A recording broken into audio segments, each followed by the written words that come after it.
പടത്തിന്റെ ഓപ്പണിംഗ് സീനില് ഇപ്പൊ നമ്മുടെ ആൾക്കാരെ കാണിക്കുന്നു. അവര് വീട്ടിൽ വന്ന് ആ ഒരു വലിയ ഫൈറ്റിലുണ്ടായ പരിക്കുകള് അവര് പരസ്പരം ഹീൽ ചെയ്തോണ്ടിരിക്കുകയാണ്. അപ്പൊ കുട്ടപ്പൻ ചോദിക്കും, ഇക്കിമാരു അവക്കിപ്പോ എങ്ങനെയുണ്ട്? അതിന് സാക്കുറ പറയും, അവളുടെ തലയൊട്ടിക്ക് നല്ല ബലമുണ്ട്, അതുകൊണ്ട് തലയ്ക്കൊന്നും സംഭവിച്ചില്ല. പക്ഷെ അവളുടെ ചക്ര പവർ അത് കൂടുതലായിട്ട് ഉപയോഗിച്ചുകൊണ്ട് തന്നെ അവൾക്കിപ്പോ ഒരുപാട് റെസ്റ്റ് വേണം. ഈ ടെൻഷൻ ആവണ്ട, അസിസ്റ്റന്റ് ചേച്ചി അവക്ക് ട്രീറ്റ്മെന്റ് കൊടുത്തോണ്ടിരിക്കുകയാണ്. കട്ട് ചെയ്താ ഇപ്പൊ ഹിനട്ട അവളുടെ വ്യാഹു കണ്ണുവെച്ച് ഇക്കിമാരു ചെക്ക് ചെയ്യും. അവള് പറയും, ഇവൾ ഓൾറെഡി അളവിന് മുകളില് ഇവളുടെ ചക്ര പവർ ഉപയോഗിച്ചുകൊണ്ട് തന്നെ ഇവളുടെ ചക്ര പോയിന്റുകളെല്ലാം ഇപ്പൊ തകർന്നു കിടക്കുകയാണ്. സോ ഇനി ഒരിക്കലും ഇവൾക്ക് ഇവളുടെ ചക്ര പവർ വെച്ച് ആ ഒരു ത്രീ ടൈലിനെ അതിനെ കൺട്രോൾ ചെയ്യാൻ കഴിയില്ല. അതിന് കാക്കാഷി അവളുടെ ജീവൻ ഇനി മുതൽ സേഫ് ആയിരിക്കും. ഇനി ആരും ത്രീ ടൈലിനെ കൺട്രോൾ ചെയ്യാനായിട്ട് ഇവളെ തട്ടിക്കൊണ്ട് പോവില്ല. അപ്പൊ കുട്ടപ്പൻ അവൻ അവിടേക്ക് വന്ന് ഇക്കിമാരു അവൾക്കിപ്പോ എങ്ങനെയുണ്ടെന്ന് അസിസ്റ്റന്റ് ചേച്ചിയോട് ചോദിക്കും. അതിന് ചേച്ചി പറയും, കുഴപ്പമില്ല, അവള് റെസ്റ്റ് എടുക്കുകയാണ്. അപ്പൊ കുട്ടപ്പൻ അവൻ അവളെ തന്നെ നോക്കിയിരിക്കുമ്പോ അവസാനമായി ഗോറിനുമായിട്ട് അവൾ ഒരുപാട് ഹാപ്പി ആയിരുന്ന കാര്യം ഇപ്പൊ കുട്ടപ്പൻ ആലോചിക്കും. ഇക്കിമാരുവിന് ഗോറിനെ ഒരുപാട് ഇഷ്ടമായിരുന്നു.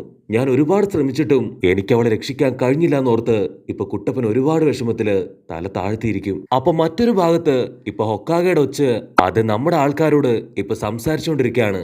ആ ഒരു ഒച്ചിന് ഒരുപാട് പീസുകളായി മാറാൻ കഴിയുന്നത് കൊണ്ട് തന്നെ അതിന്റെ ഒരു പീസ് ഇപ്പൊ ഹൊക്കാഗയുടെ അടുത്താണ്. നമ്മുടെ മിഷൻ അതിപ്പോ ഫെയിൽ ആയിരിക്കുകയാണ്. അതുകൊണ്ട് നമ്മുടെ ആൾക്കാരോട് അവരോട് എത്രയും പെട്ടെന്ന് ഗ്രാമത്തിലേക്ക് വരാൻ പറയണം. അതിനൊച്ചു ചോദിക്കും, നമ്മുടെ മിഷൻ അത് കംപ്ലീറ്റ് ചെയ്യാതെ തിരികെ ഗ്രാമത്തിലേക്ക് വന്നിട്ട് എന്ത് കാര്യമാണ്? അതിന് ഹൊക്കാഗ പറയും, ഓൾറെഡി ഇക്കിമാരുവിന്റെ പവർ അത് നഷ്ടപ്പെട്ടു പോയി. സോ ഇനി ഉടനെ ഒന്നും ഒറോച്ചിമാറു ഒരു പ്ലാനുമായിട്ട് മുമ്പോട്ട് വരില്ല. അവൻ അടുത്ത പ്ലാൻ ഉണ്ടാക്കുന്നതിന് മുൻപായിട്ട് നമുക്ക് അടുത്ത പ്ലാൻ ക്രിയേറ്റ് ചെയ്ത് പുതിയൊരു ടീമിനെ ക്രിയേറ്റ് ചെയ്ത് അവരെ തകർക്കാനായിട്ട് അവർക്ക് നേർക്ക് അയക്കണം. അതിന് കാക്കാഷി ഇപ്പൊ നമ്മുടെ ടീംസിനെ എല്ലാം വിളിച്ചു വരുത്തി ഹൊക്കാഗയുടെ പുതിയൊരു അറിയിപ്പുണ്ട്, നമ്മൾ എത്രയും പെട്ടെന്ന് ഇപ്പൊ ഗ്രാമത്തിലേക്ക് തിരികെ പോകണം. അതിനെല്ലാവരും വണ്ടറടിച്ച് നിൽക്കുമ്പോ കിബ ചോദിക്കും, ആ ത്രീ ടൈല് അതിനെ ഇപ്പോഴും പിടിക്കാൻ കഴിഞ്ഞിട്ടില്ല. സോ ഈ ഒരു അവസ്ഥയില് നമ്മൾ തിരികെ പോയാ അത് വലിയ കുഴപ്പമാണ്. അതിന് കാക്കാഷി പറയും, ഇത് ഹൊക്കാഗയുടെ ഓർഡർ ആണ്. നമ്മൾ പോയതിനു ശേഷം പുതിയൊരു ടീമിനെ തന്നെ ക്രിയേറ്റ് ചെയ്ത് ഹൊക്കാഗെ ഇവിടേക്ക് അയക്കും. നമ്മളിൽ ഒരുപാട് പേർക്ക് ഇപ്പൊ ഒരുപാട് പരിക്കുകൾ പറ്റിയിട്ടുണ്ട്. അതുകൊണ്ട് എത്രയും പെട്ടെന്ന് ഗ്രാമത്തിലേക്ക് തിരികെ പോയി പുതിയൊരു അടിപൊളി പ്ലാനുമായിട്ട് നമ്മൾ തിരികെ വരും. കട്ട് ചെയ്ത നൈറ്റ് ഇപ്പൊ എല്ലാവരും റെസ്റ്റ് എടുക്കാണ്. ഇക്കിമാരു അവള് ഗോറിനെ ഓർത്ത് അങ്ങനെ തളർന്നുറങ്ങുമ്പോ അവളുടെ തൊട്ടടുത്ത് കുട്ടപ്പനാവട്ടെ അവൾക്ക് കാവലിരിക്കുകയാണ്. അപ്പോ ആ നദിയുടെ അടിത്തട്ടില് ഗൂറൻ അവൾ മരിക്കാതെ ഇപ്പോഴും അവളുടെ ക്രിസ്റ്റലിന്റെ ഉള്ളില് അങ്ങനെ കിടക്കാണ്. അവള് ചുറ്റും നോക്കുമ്പോ ആരോ ഒരാള് അവളെ രക്ഷിക്കാൻ ശ്രമിക്കുന്നതായിട്ട് അവൾ കാണും. അവൾ ഏന്തി വലിഞ്ഞ് അതാരാണെന്ന് നോക്കും. അത് മറ്റാരുമല്ല, സാക്ഷാൽ ആ ഒരു തടിയൻ ഗോസു. അവൻ ആക്ച്വലി മരിച്ചിട്ടില്ല.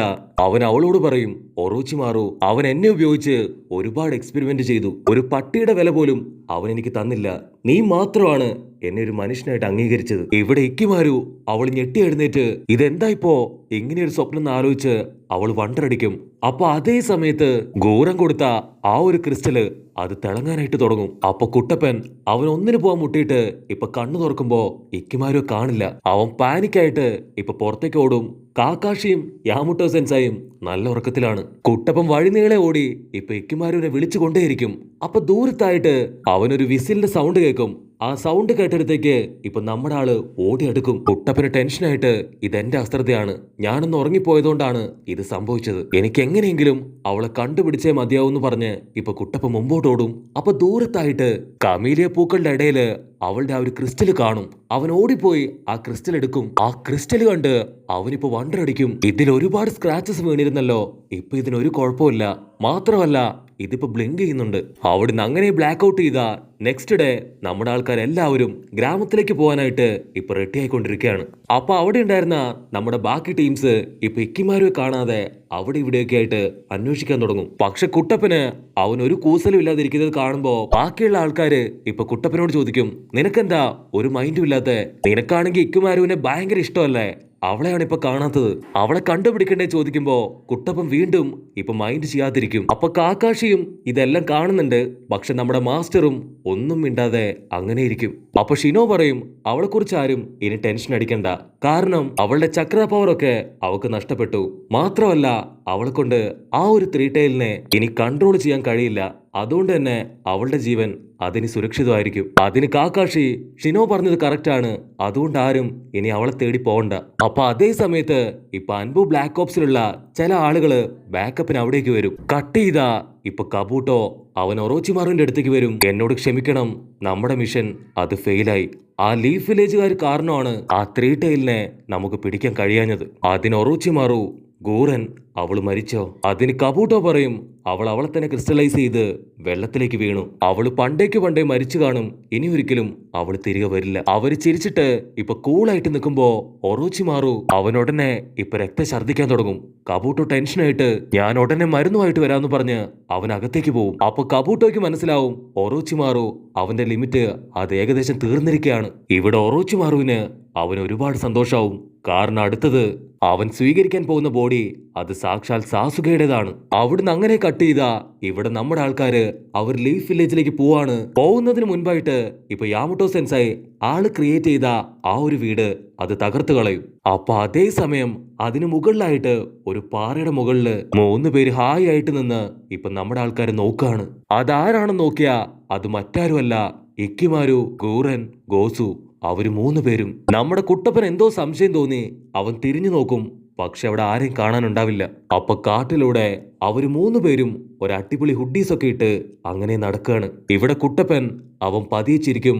അതിന് സാക്കുറ ചോദിക്കും എന്തു പറ്റി? അതിന് കുട്ടപ്പൻ ക്യാഷ്വലായിട്ട് ഒന്നുമില്ല എന്ന് പറഞ്ഞ് അവൻ മുമ്പോട്ട് നടക്കും. കാരണം കുട്ടപ്പൻ അവൻ ഓൾറെഡി അവരെ 3 പേരെയും കണ്ടിരുന്നു. അവര് 3 പേര് ഹാപ്പിയാണെന്ന് മനസ്സിലാക്കിയതുകൊണ്ടാണ് കുട്ടപ്പൻ ഇക്കിമാരുവെ അന്വേഷിച്ച് പോവാതിരുന്നത്. അപ്പൊ മറ്റൊരു ഭാഗത്ത് ഇപ്പൊ നദിയുടെ ചുറ്റുമായിട്ട് അൻപു ബ്ലാക്ക് ഓപ്സിലെ 4 പേര് അവരാ ത്രീ ടൈല് അത് പുറത്തോട്ട് വരുന്നുണ്ടോ എന്ന് നോക്കി കരയിൽ നിൽക്കാണ്. അവര് പരസ്പരം പറയും നമ്മൾ വളരെയധികം കെയർഫുൾ ആയിരിക്കണം ഇങ്ങനെയുള്ള സമയത്ത്. ആ ഒരു ത്രീ ടൈല് അത് ഇല്യൂഷനൊക്കെ യൂസ് ചെയ്യും. അതുകൊണ്ട് ശ്രദ്ധ തെറ്റാതെ അതിനെ തന്നെ നോക്കി നിൽക്കണം എന്ന് പറയുമ്പോ അതേസമയം ദേദുറ അവൻ അവിടേക്ക് വന്ന് ബ്ലാക്ക് ഓപ്സിന്റെ മേലേക്ക് ചാടി വീണ് അവരെ 4 പേരെയും ഇപ്പൊ അടിച്ചു തെറിപ്പിക്കും. അവൻ ടോബിയോട് ചോദിക്കും നീ ഇവിടെയല്ലേ ആ ത്രീ ടൈലിനെ കണ്ടെന്ന് പറഞ്ഞത്?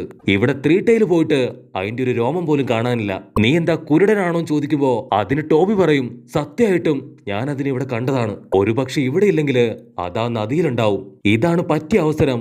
ഇവിടെ ഇപ്പൊ ആരെയും കാണാനില്ല. നമുക്ക് എത്രയും പെട്ടെന്ന് അതിനെ കൺട്രോൾ ചെയ്ത് അക്കാസ്കി ഹൈഡൌട്ടിലേക്ക് എത്തിക്കണമെന്ന് പറയുമ്പോ ഇപ്പൊ ദേദുറ അവൻ ക്ലേ ഉപയോഗിച്ച് വലിയൊരു പക്ഷിയെ ഉണ്ടാക്കി ആ ഒരു നദിക്ക് നേരെ അയക്കും. ദേദുറ വീണ്ടും അവന്റെ ക്ലേ ഉപയോഗിച്ചുകൊണ്ട് ഒരുപാട് ഇൻസെക്റ്റുകളെ ക്രിയേറ്റ് ചെയ്ത് ആ ത്രീ ടൈലിനെ അറ്റാക്ക് ചെയ്യാനായിട്ട് ഇപ്പൊ വെള്ളത്തിലേക്ക് ഇടും. ഉടനെ ത്രീ ടൈല് അത് അറ്റാക്ക് ചെയ്യാനായിട്ട് ഇപ്പൊ പുറത്തേക്ക് ചാടി വരും. ടോബി അത് കണ്ട് ഷോക്കാവും. പക്ഷെ ദേദുറ അവൻ ഒരു കൂസലും ഉണ്ടാവില്ല.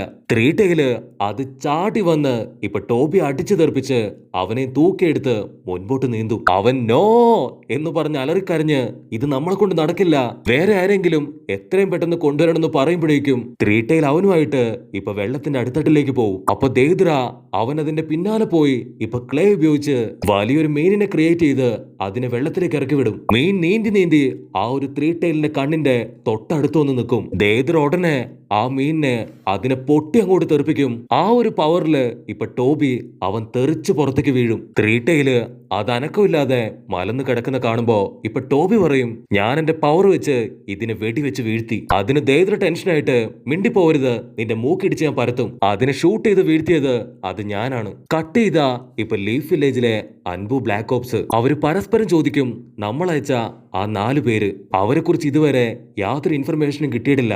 അവർക്ക് എന്തു പറ്റിയെന്ന് ഒരൈഡിയയും ഇല്ല. കട്ട് ചെയ്ത ഇപ്പൊ ദേദുറ ആ ഒരു ത്രീ ടൈലിനെ തൂക്കിയെടുത്ത് അക്കാസ്കി ഹൈഡൌട്ടിലേക്ക് ഇപ്പൊ ഹായ് ആയിട്ട് പറന്നു പോയിക്കൊണ്ടിരിക്കുകയാണ്. അപ്പൊ ടോബി അവൻ അതിന്റെ ദേഹത്ത് കയറി കിടന്ന് ഇതാണ് ഒരുപാട് കാലായിട്ട് ഞാൻ ആഗ്രഹിച്ചത്. അത് കേട്ട് ദേദുറയ്ക്ക് കാലി കയറി ഇപ്പൊ ടോബിയെ തൊഴിച്ച് ദൂരേക്ക് എറിയും. കട്ട് ചെയ്താ ഇപ്പൊ നമ്മുടെ ആൾക്കാര് അവർ ലീഫ് വില്ലേജിലേക്ക് എത്തുമ്പോ സാക്കുറ കുട്ടപ്പനോട് ചോദിക്കും നിനക്ക് ഇക്കിമാരുവിനെ കാണാത്തതില് യാതൊരു വിഷമവും ഇല്ലേ? അവളെ കണ്ടുപിടിക്കണ്ടേ ചോദിക്കുമ്പോ അതിന് കുട്ടപ്പൻ പറയും അവൻ പറഞ്ഞത് ശരിയാണ്, നമ്മളെ കാത്തിരിക്കുന്നവർക്ക് വേണ്ടിയാണ് നമ്മൾ ജീവിക്കേണ്ടത്. കുട്ടപ്പൻ അത്രയും പറഞ്ഞ് ആ ഒരു ക്രിസ്റ്റല് അത് പതിയെ എടുത്ത് ഇപ്പൊ താഴെ വെക്കും. ഇതുപോലെ സാസുക അവനൊരിക്കൽ എന്നെ തേടി തീർച്ചയായിട്ടും വരും എന്ന് പറഞ്ഞ് അവര് 2 പേരും ഇപ്പൊ കൈകോർത്ത് നടന്നു പോകുന്നതോട് കൂടെ ഈ ഒരു എപ്പിസോഡും അവസാനിക്കുന്നു. എപ്പിസോഡ് ഇഷ്ടപ്പെടുകയാണെങ്കിൽ തീർച്ചയായിട്ടും ലൈക്ക് ചെയ്യാനും കമന്റ് ചെയ്യാനും ഷെയർ ചെയ്യാനും മറക്കല്ലേ. അടുത്തൊരു അടിപൊളി എപ്പിസോഡുമായിട്ട് കാണുന്നവരെ it's me with Mallu episode.